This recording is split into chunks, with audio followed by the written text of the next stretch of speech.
إن الحمد لله نحمده ونستعينه ونستغفره ونعوذ بالله من شرور أنفسنا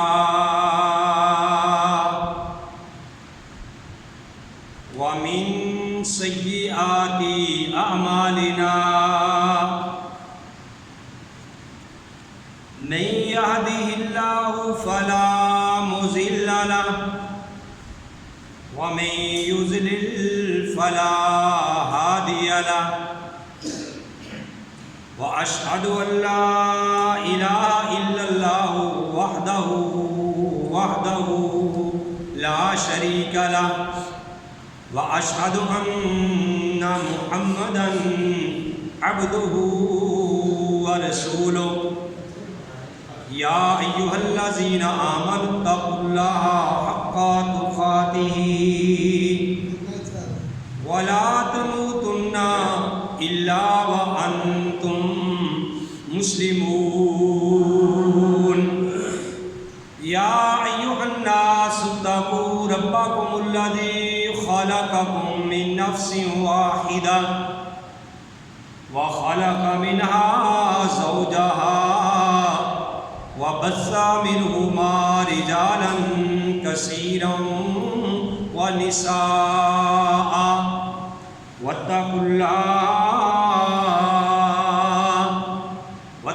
الله الذي تساءلون به والأرحام إن الله كان عليكم رقيبا يا أيها الذين آمنوا اتقوا الله وقولوا قولا سديدا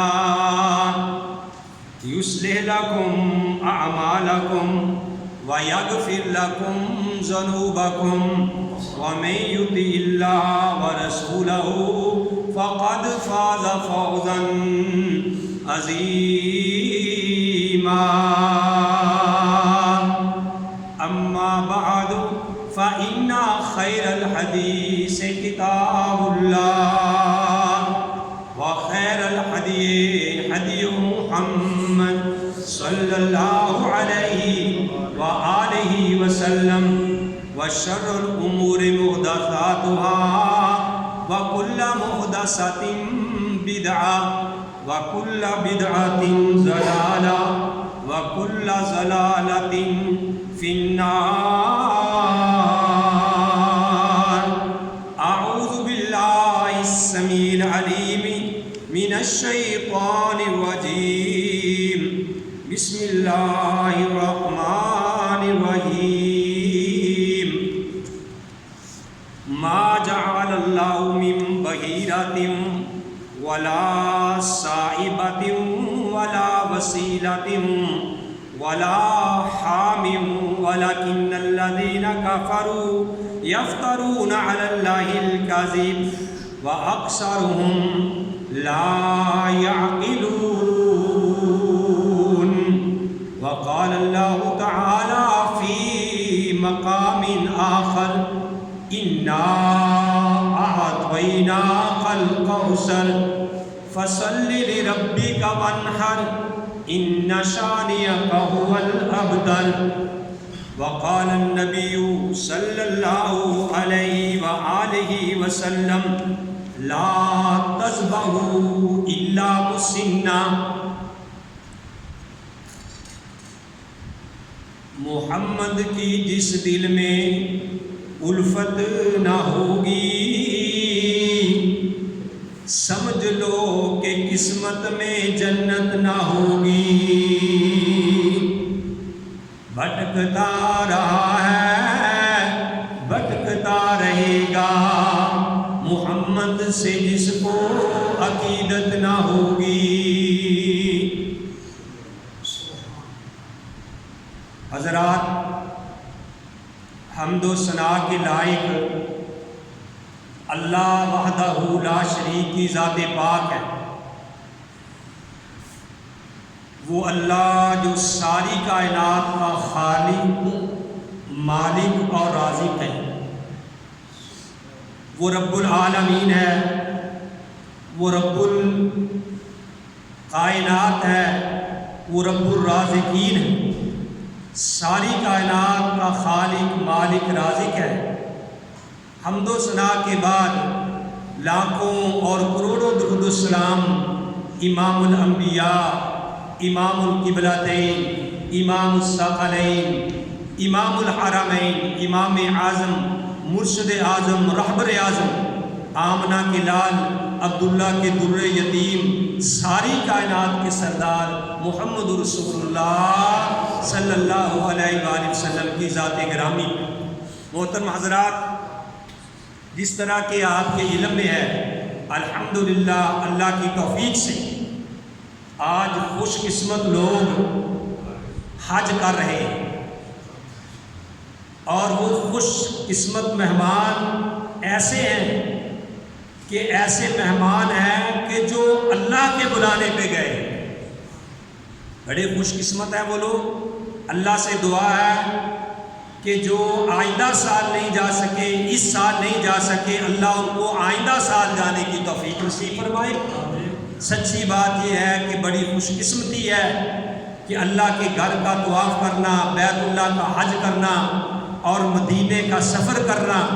اور میں تو یہ بات کہا کرتا ہوں کہ سچی بات یہ ہے کہ جب بندہ مدینے کی طرف جا رہا ہوتا ہے، وہ مدینے کا سفر نہیں بلکہ وہ جنت کا سفر کر رہا ہو، کیونکہ امام کائنات محمد رسول اللہ صلی اللہ علیہ وآلہ وسلم نے ارشاد فرمایا کہ ما بین بیتی و منبری روضۃ من ریاض الجنہ، کہ میرے گھر اور میرے منبر کے درمیان جو جگہ ہے وہ جنت کے باغوں میں سے ایک باغ ہے۔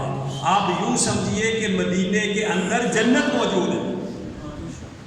تو میرے بھائیوں، الحمدللہ اللہ کی توفیق سے آج حج ہو رہا ہے۔ اللہ تعالیٰ سب کا حج قبول و منظور فرمائے، اور جن بھائیوں نے آج 9 ذی الحجہ کا روزہ رکھا ہے، اللہ ان کا روزہ رکھا ہوا قبول و منظور فرمائے۔ میرے بھائیوں، میں نے آپ کے سامنے سورہ المائدہ کی ایک آیت تلاوت کی ہے، ذرا غور سے سنیں۔ اس میں اللہ احکم الحاکمین نے فرمایا کہ ما جعل اللہ من بحیرۃ ولا صائبۃ ولا وسیلۃ ولا حام۔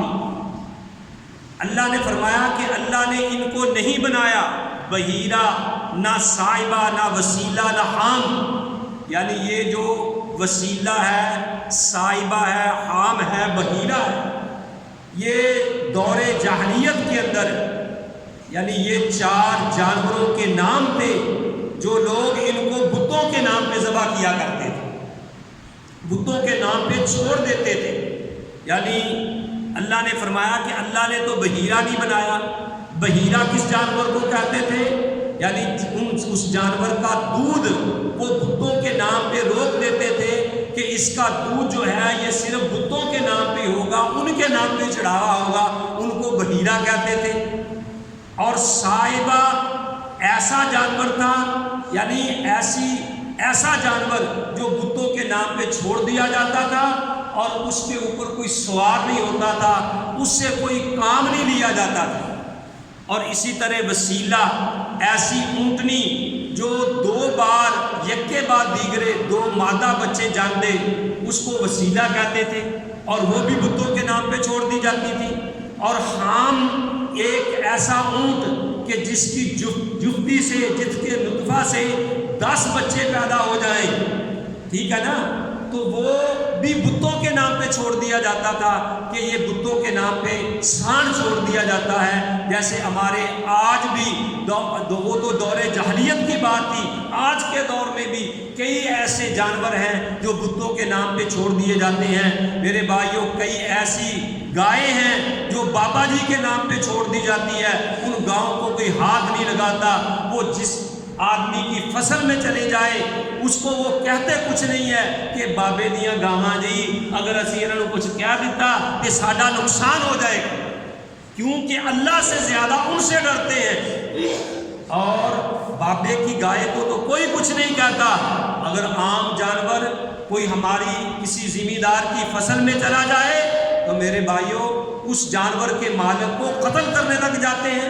میں یہ پڑھ رہا تھا کہ یہ ایک علاقہ سانگڑ کا علاقہ ہے، وہاں کسی آدمی کی گائے کسی زمیندار کی فصل میں چلی گئی، زمین میں چلے گئی، بھوکی تھی بیچاری، وہ اپنی بھوک مٹانے کے لیے بے زبان تھی، وہ کسی زمیندار کی فصل میں چلے گئی اور وہاں سے اس کی تھوڑی بہت اس نے فصل کھا لی، اور اس ظالم آدمی نے اس گائے کی ٹانگیں کاٹ دی۔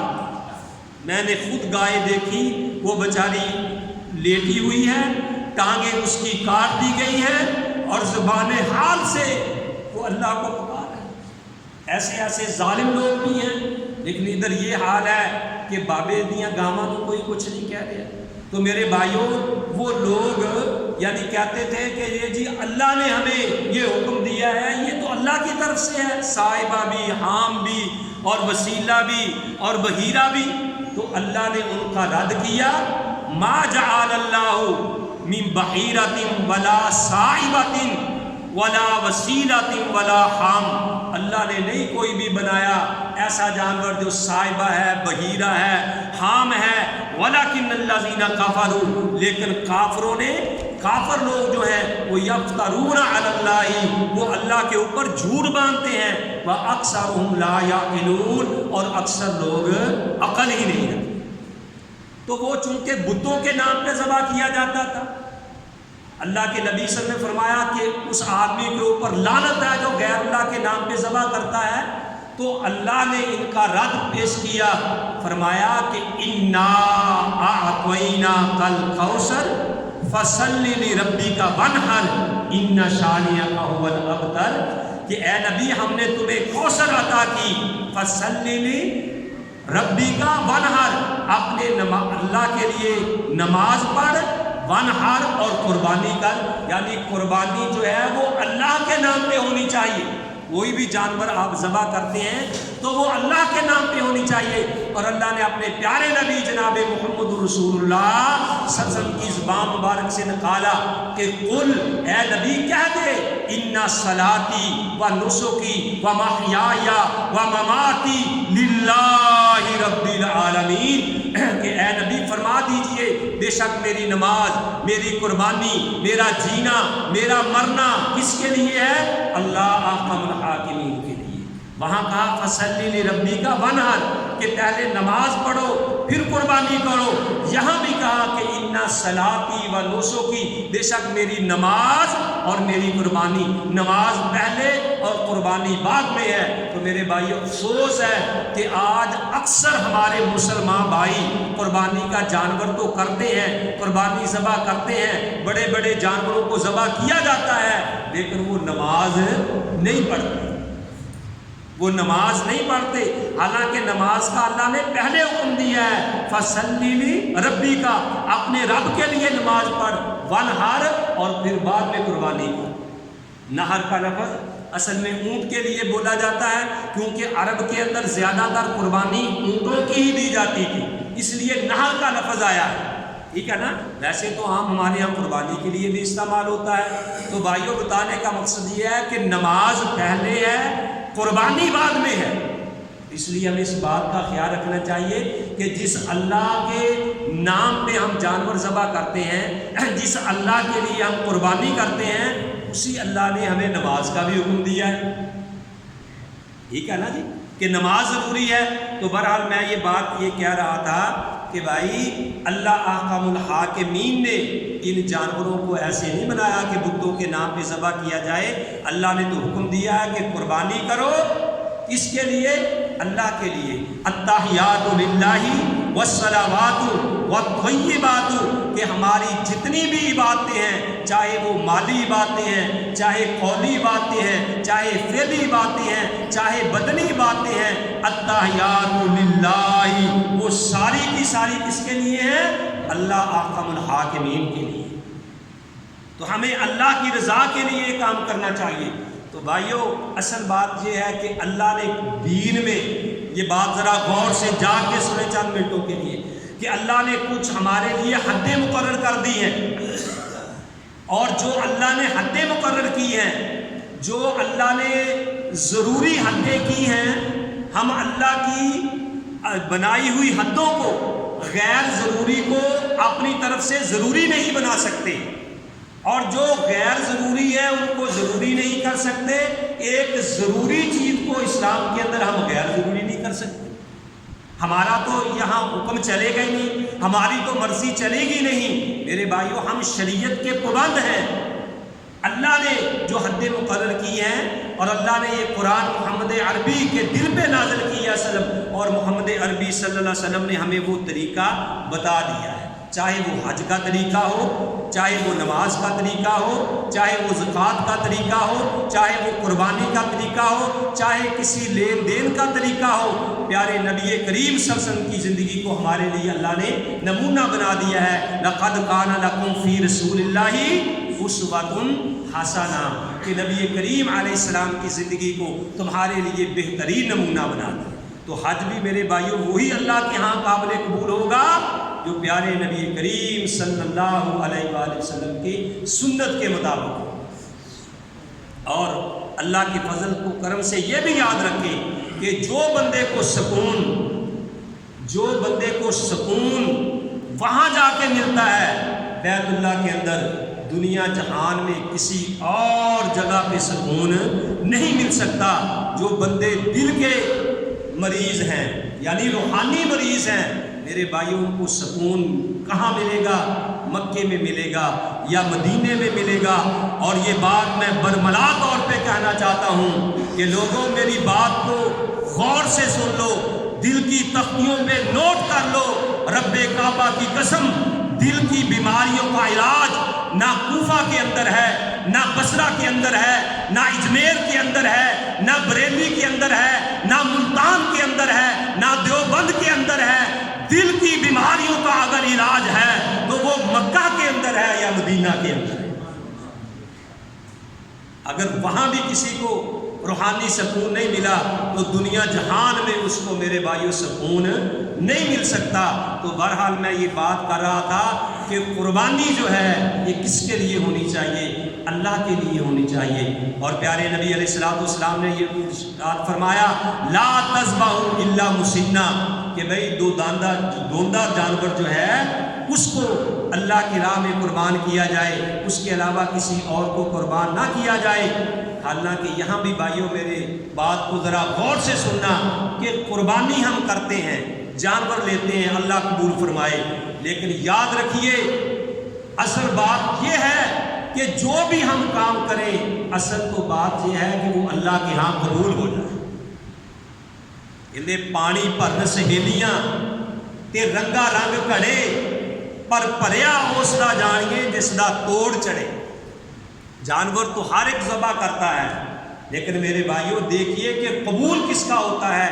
قربانی کی قبولیت کے لیے 4 شرائط کا ہونا ضروری ہے۔ قربانی کی قبولیت کے لیے سلیم صاحب اندر آ جو جگہ ہے ماشاءاللہ۔ قربانی کی قبولیت کے لیے 4 شرائط کا ہونا ضروری ہے۔ ذرا یہ غور سے سنیں تاکہ ہم دیکھیں کہ ہمارے اندر یہ شرائط پائی جاتی ہیں۔ سب سے پہلی شرط کیا ہے کہ جو بندہ قربانی کر رہا ہے اس کا عقیدہ صحیح ہونا چاہیے، وہ غیر اللہ کا پجاری نہ ہو، وہ غیروں کے سامنے جھکنے والا نہ ہو، وہ شجروں اور حجروں کے سامنے سر جھکانے والا نہ ہو۔ اس بندے کا عقیدہ صحیح ہو اور اس کا ایمان ہو کہ اللہم لا مانع لما اعطیت ولا معطی لما منعت، اے اللہ جو تو دینے پہ آئے اس کو روک کوئی نہیں سکتا، اور جس کو تو روکنے پہ آئے سارا جہان مل کے اس کو دے نہیں سکتا۔ یہ بندے کا عقیدہ ہونا چاہیے، یہ بندے کا ایمان ہونا چاہیے، بندہ مشرک نہ ہو۔ اللہ نے قرآن میں اپنے پیارے نبی علیہ السلام کے لیے یہ بات فرما دی ہے کہ اللہ خالق کل شیء وہو علی کل شیء وکیل، لہو مقالید السماوات والارض والذین کفروا بآیت اللہ اولئک هم الخاسرون وَلَقَدْ أُوحِیَ إِلَيْكَ وَإِلَى الَّذِينَ مِنْ قَبْلِكَ لَئِنْ أَشْرَكْتَ لَيَحْبَطَنَّ عَمَلُكَ وَلَتَكُونَنَّ مِنَ الْخَاسِرِينَ کہ اے نبی ان کو کہہ دیجئے أَتَأْمُرُونِي أَعْبُدُ أَيُّهَا الْجَاهِلُونَ کیا تم مجھے یہ حکم دیتے ہو کہ میں غیر اللہ کی عبادت کروں جبکہ اللہ نے یہ حکم دیا ہے وَلَقَدْ أُوحِیَ إِلَيْكَ اللہ نے تیری طرف یہ وحی کر دی ہے کہ اے نبی اگر تو نے اور جو تجھ سے پہلے آئے ہیں اگر کوئی بھی اللہ کے ساتھ شرک کر دے تو اللہ اس کے سارے اعمال برباد کر دے گا۔ تو قربانی میرے بھائیوں کرنی ہے تو بندے کا عقیدہ درست ہونا چاہیے کہ میں نے یہ قربانی اللہ کے لیے کرنی۔ اور دوسری بات قبولیت کی کیا ہے کہ جس رقم سے آدمی جانور لے رہا ہے اس کی کمائی حلال کی کمائی ہو، کسی کے ساتھ ظلم کر کے کسی کے ساتھ زیادتی کر کے وہاں رشوت کا مال نہ ہو، سود کا مال نہ ہو، حرام کا مال نہ ہو، کسی کا حق کھایا ہوا نہ ہو، تو قربانی کی قبولیت کے لیے یہ شرط ہے کہ اس کی کمائی جو ہے وہ حلال کی ہونی چاہیے۔ اور تیسری میرے بھائیوں شرط کیا ہے کہ جب وہ قربانی کرے تو قربانی سنت کے مطابق کی جائے، قربانی سنت کے مطابق کی جائے، اپنی مرضی سے نہیں۔ سنت کیا ہے؟ ایک سنت یہ بھی ہے کہ قربانی جو ہے وہ عید ادا کرنے کے، عید پڑھنے کے بعد کی جائے، عید سے اگر پہلے کوئی قربانی کرے گا تو وہ قربانی نہیں ہوگی۔ پیارے نبی کریم صلی اللہ علیہ وسلم کا فرمان میرے سامنے ہے، ذرا غور سے سن لیجئے۔ صحیح بخاری کے اندر یہ روایت موجود ہے، صفحہ نمبر 832 پہ، جلد نمبر 2 ہے۔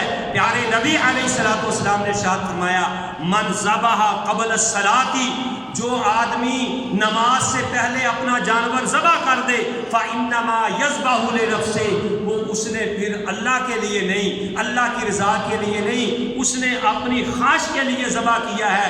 ومن ذبح بعد الصلاۃ، اور جس نے نماز ادا کرنے کے بعد قربانی کی فقد تم نسکہ، اس نے اپنی قربانی کو مکمل کر لیا۔ وَأَصَابَ سُنَّةُ الْمُسْلِمِينَ، اور اس نے مسلمانوں کے طریقوں کو پا لیا۔ تو بھائیو دیکھیے اصل مقصد کیا ہے؟ اصل مقصد نبی علیہ الصلوۃ والسلام کی سنت کی اہمیت ہے۔ حالانکہ دن وہی ہے، چھری وہی ہے، کسائی وہی ہے، محلہ وہی ہے، گھر وہی ہے، لیکن اگر سنت سے یعنی اس کے خلاف کام کر دیا ہے تو میرے بھائیوں چاہے تیرا 5 لاکھ کا جانور ہے، ٹھیک ہے نا، تیری چھری کام نہیں آئے گی، تیرا کسائی کام نہیں آئے گا۔ حالانکہ چھری بھی وہی ہے، کسائی بھی وہی ہے، دن بھی وہی ہے، محلہ بھی وہی ہے، گھر بھی وہی ہے، جانور بھی وہی ہے، لیکن سنت کے اگر خلاف کر دیا تو اللہ کے ہاں قابل قبول نہیں ہوگا۔ کیوں کہ اللہ نے ایک قاعدہ بیان کر دیا ہے، اللہ نے ایک کلیہ بیان کر دیا ہے کہ ما آتاکم الرسول فخذوہ وما نہاکم عنہ فانتہوا، کہ جس چیز کا تمہیں اللہ کے نبی حکم دے اس چیز کو لے لو، اور جس چیز سے منع کر دے اس چیز سے رک جاؤ۔ یہ باتیں غور سے سنو۔ 3 چیز بات ہو گئی، کیا بھائی؟ ایک بندے کا عقیدہ صحیح ہو، دوسرا کمائی اس کی حلال کی ہو، تیسرا یہ ہے کہ وہ جانور سنت کے مطابق ہو، جو پیارے نبی نے جن جانوروں کے بارے میں فرمایا۔ یہ نہیں کہ جو پکڑا وہی کر دیا، نہیں، سنت کے مطابق ہو، چھری تمہاری تیز ہو، جانور کو لٹا کے چھری تیز ہو، ہر کام جو ہے وہ سنت کے مطابق ہو۔ اور چوتھی بات میرے بھائیوں یہ بھی سن لو، قبولیت کی شرائط کے لیے یہ ہے کہ بندے کی نیت درست ہو۔ انما الاعمال بالنیات، پیارے نبی علیہ السلام نے فرمایا کہ اعمال کا دار و مدار نیتوں پہ ہے۔ اخلص نیتک، پیارے نبی علیہ السلام نے معاذ کو کہا تھا یا معاذ اخلص نیتک، اپنی نیت کو خالص کر لے، تھوڑا سا تیرا عمل بھی اللہ کے ہاں بہت بڑا بن جائے۔ اللہ تعالیٰ دلوں کے بیت جانتے ہیں، تو ہماری یہ نیت ہونی چاہیے کہ ہم پہ اللہ راضی، اس میں ریاکاری نہ ہو۔ دکھلاوا نہ ہو، سیلفیاں بنا بنا کے لوگوں کے سامنے نہ پھینکی جائیں۔ آج کیا ہوتا ہے، آج جی فلاں آدمی نے 1 کروڑ کا بکرا لے لیا، فلاں نے جی 1 کروڑ کا بیل لے لیا، اس نے جی 50 لاکھ کا بکرا لے لیا۔ وہ 50 لاکھ کا تم نے بکرا لیا، اس میں سونے کا گوشت نکلے گا؟ وہ 5 اگر 50 لاکھ کا تم نے 1 بکرا لیا ہے، اگر میرے بھائیوں وہی 50 لاکھ کے آپ کتنے آ جانے تھے، 25 بکرے آ سکتے تھے۔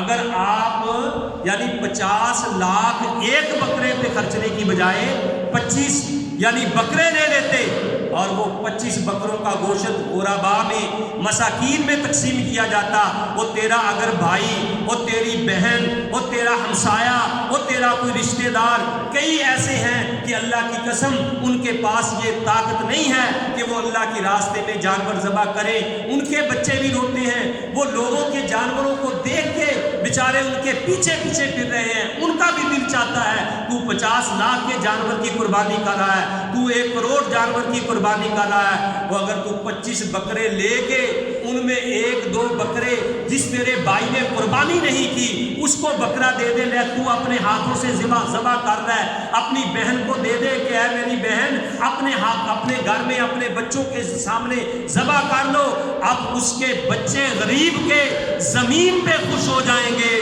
اور میرے بھائیوں اللہ عرش پہ راضی ہو جائے گا۔ آج ہم یہ کام نہیں کرتے، کیوں کہ نیت میں ریاکاری ہے۔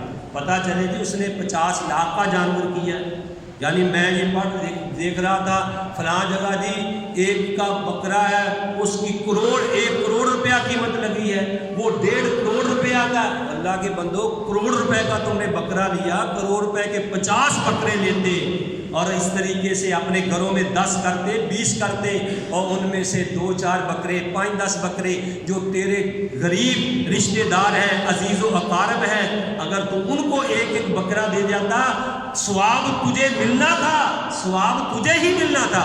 مجھے مولانا طارق صاحب کی بات بڑی اچھی لگی، انہوں نے کہا کہ دیکھو جی حدیث میں آتا ہے کہ بندہ جو بکرا ہے اس کے اوپر جتنے بھی بال ہیں، ٹھیک ہے نا، ہر بال کے بدلے بندے کو یعنی 1 نیکی قیامت والے دن ملے گی۔